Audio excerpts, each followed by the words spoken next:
Today we are joined by none other than Shiv Madan. He is the CEO and founder of Blockparty. They are taking on the likes of Ticketmaster.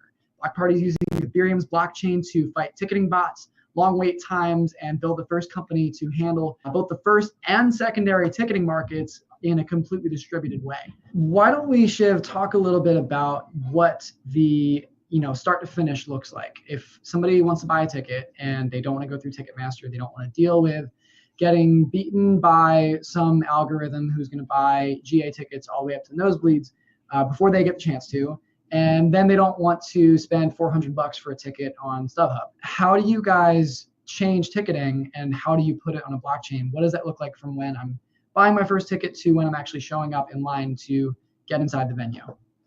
So from your perspective, we don't want to make it challenging for you to actually get that ticket and get in. So from a UX and front end standpoint, we haven't changed anything. It'll look very much like you going onto Eventbrite, buying a ticket and walking through the gate. On the back end, however, it's on the blockchain, obviously. So what we have is initially a ticket is an NFT. It's an ERC 721 contract.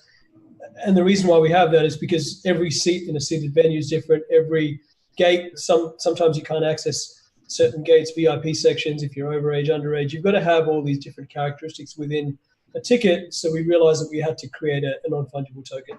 And so we have every ticket as an NFT. And then we're now implementing our box token to be a way to incentivize people to come to events, to pay for events, to host events. And that's sort of how the box token comes into play. We also added a side chain because, when you have 100,000 people coming through a gate, you need to be able to process those transactions quickly.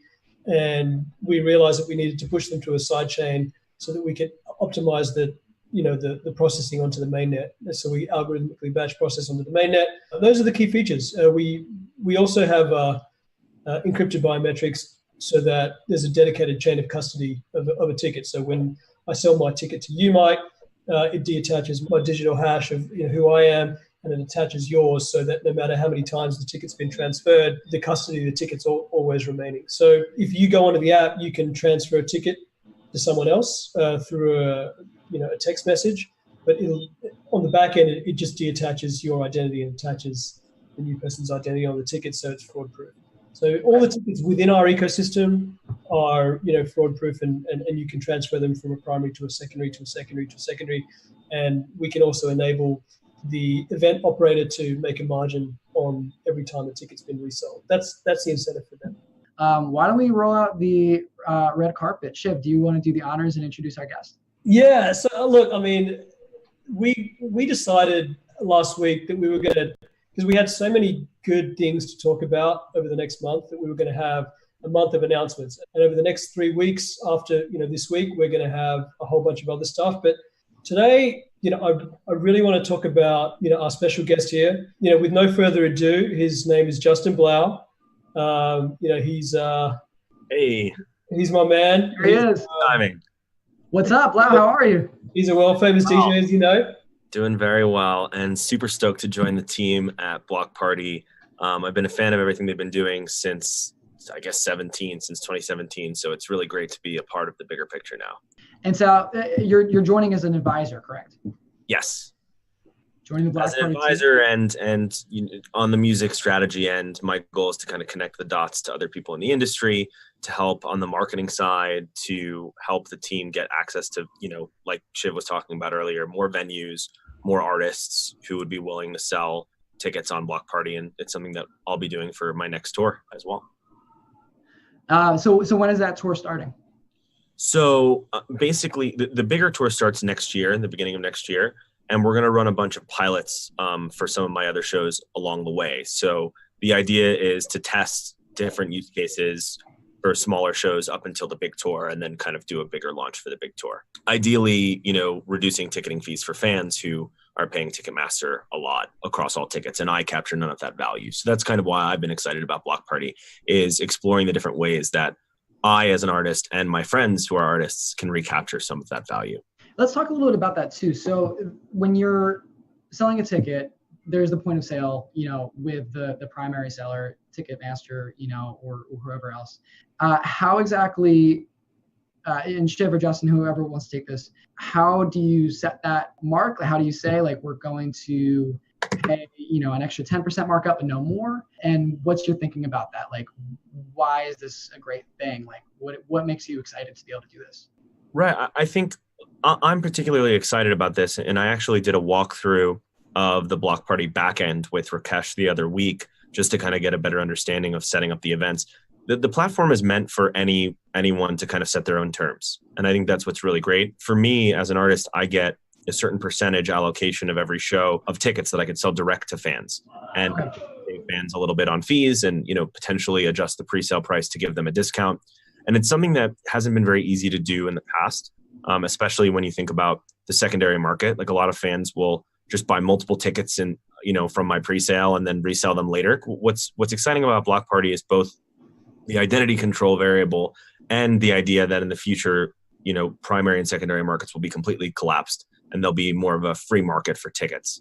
So in the long run, the reason why I'm so interested in everything that Blockparty is working on is it ultimately captures more value for me. Secondary markets just completely remove value from the artist, like you mentioned, Mike. It's something that over the course of my the 9 years of my touring career, I can't even imagine how much I've lost from secondary market issues. And in the long run, there's so much value to everything that the BP team is working on. We're still in such early stages of the ticketing revolution. I'm really just kind of excited to watch it grow and give my insight wherever it's necessary in an evolving space that requires a lot of attention and a lot of careful planning. Justin, when I was watching some interviews before we sat down, I noticed at one point you had actually said that you look at touring, you look at the music that you produce and everything that you do as an artist as a business. You consider yourself a business. You are a brand. Could you just talk to us a little bit about like what it's like to be on the emerging side of technology, that really like bleeding edge of new things that nobody's tried before? Yeah. So lots to say on all of that. I'll keep it as short as possible. I've always viewed artists and musicians as startups in their own right, smaller startups than really scalable Ubers of the world.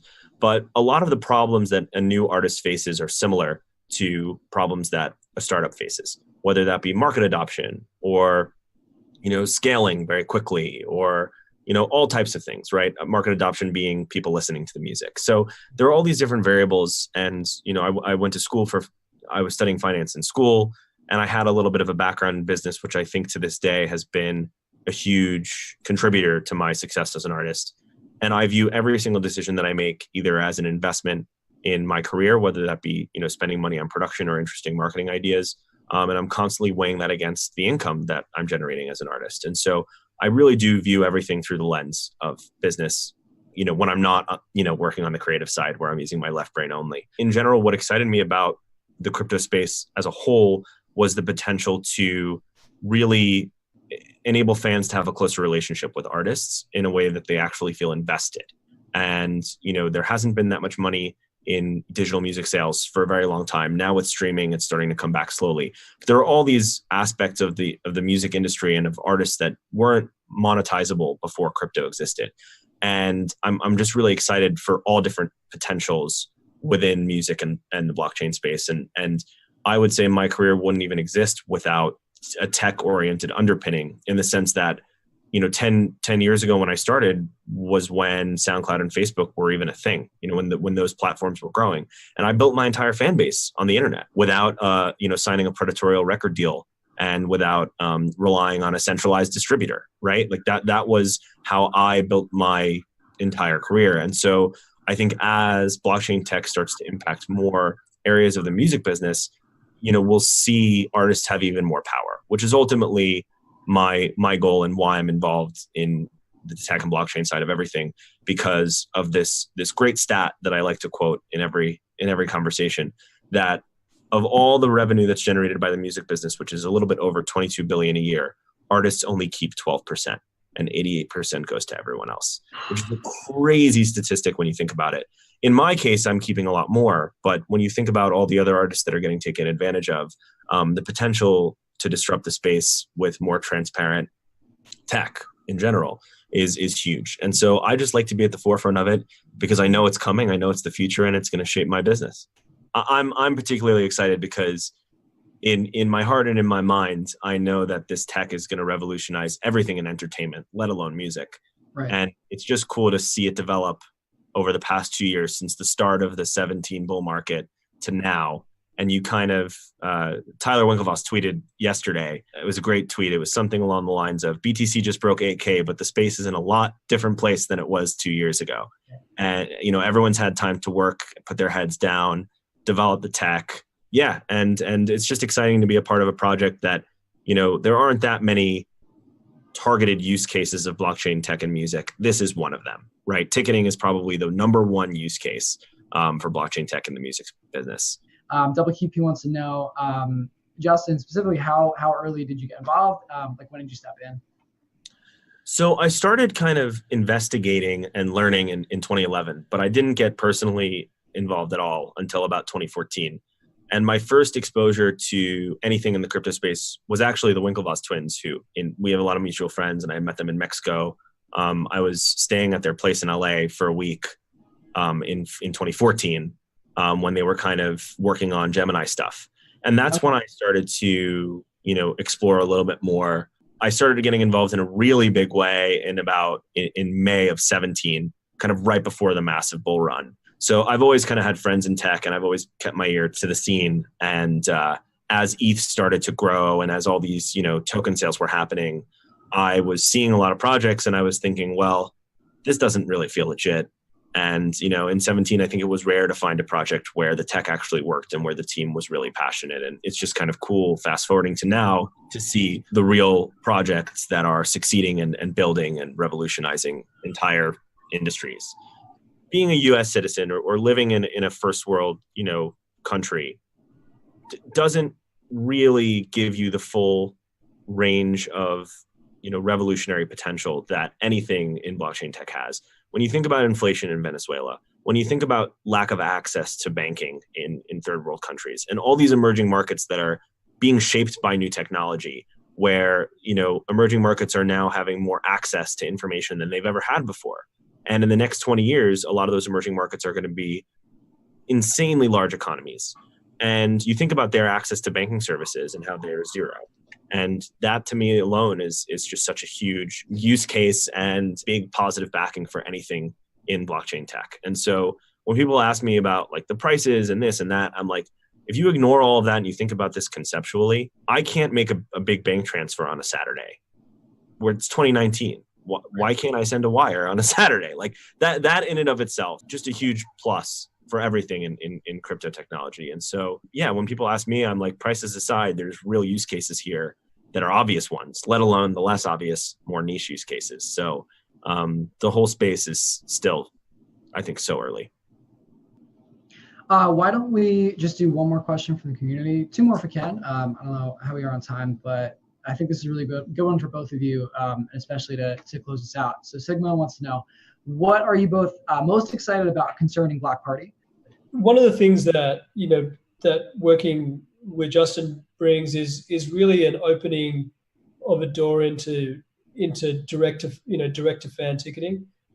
So working with Justin enables us to actually, take some of the pre-sales or take some of those tickets that he has allocated to fans and be able to create experiences around those as well. So not just having an allocation of tickets, but why can't we organize the meet and greet? Why can't we organize the side event? Why can't we do the things that are not associated with the main event? And really try to use our expertise or the expertise in cryptocurrency and blockchain to make it more of a sticky experience. Because most people don't care about where they go for their ticketing. They go on Eventbrite because the tickets are on Eventbrite. Or they go on Ticketfly because the events are on Ticketfly. But if we can, really go direct to fan and create experiences that are different, and working with Justin to sort of build those types of experiences that we can roll out with other clients that are, potentially, his friends and people that he knows in the industry, I think we can really capture a different audience as well as be a lot more sticky and be a place that people hopefully can, spend more time on rather than just buying a ticket and forgetting about, the platform. Yeah, exactly. Adding layers of incentives to ticket purchasing. That's what's really exciting about Blockparty is, incentivizing fans, not just like Shiv said, it doesn't really matter where you buy the ticket unless you give people a reason to go to Blockparty to buy the ticket. Mm-hmm. And that's what's especially unique. The future, of that entire space is enormous in the sense that people could keep their digital ticket stubs as NFTs, and there could be certain access privileges to those types of tickets. I mean, there's an infinite realm of possibilities, and I just like to, I'm excited to help Blockparty, test a lot of these concepts in real life, in the short term, right? Like these aren't long-term goals. Like we can test them in the next 6 to 10 months, and based on those results, roll it out to a bunch of other artists. Yeah. I'm really interested to see what kind of cross-platform stuff that you guys can work out. Like if somebody has a certain amount of streams of Blau songs on Spotify. Oh yeah. Can you access Spotify's API? Absolutely. Something that I've thought about already. Yeah. You can your top listeners can have certain access privileges that, imagine, someone's just listening to your music all the time. They're a huge fan and they get awarded an NFT that gives them all, backstage privileges at shows. They could resell that if they want to. Why shouldn't they be able to? Right? Like there could be a market for that. I mean, there's an infinite number of possibilities. So It's just cool to, to be able to explore that on the front lines. It's going to be really exciting. All right. Well, listen, thank you guys again. I don't want to keep you. We will, definitely be paying attention. Thanks again for doing this. And until next time, take care. Awesome. Thanks, guys. Thank you.